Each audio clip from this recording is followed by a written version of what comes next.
Hi అండి, నమస్తే. ఈరోజు నేను మా ఇంట్లో జిలేబీ చేస్తున్నానండి. 2 కప్పులు మైదా పిండి, కొంచెం ఉప్పు వేస్తున్నానండి. ఇందులో కొంచెం వాటర్ పోసుకొని కలపాలండి. తర్వాత ఇప్పుడు బేకింగ్ సోడా అండి, ఒక స్పూన్స్ బేకింగ్ సోడా వేయాలి. ఇందులో వేస్తే మంచిగా వస్తాయండి. మూత వేసి ఉంచాలండి. పక్కా పెట్టేస్తున్నా. ఒక కప్పు వాటర్ పోస్తున్నా, ఒక కప్పు చక్కెర,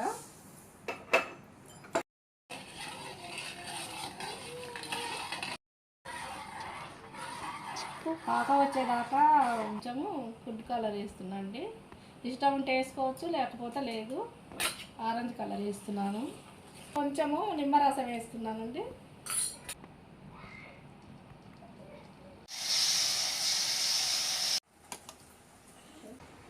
చూడండి, చాలా బాగున్నాయండి.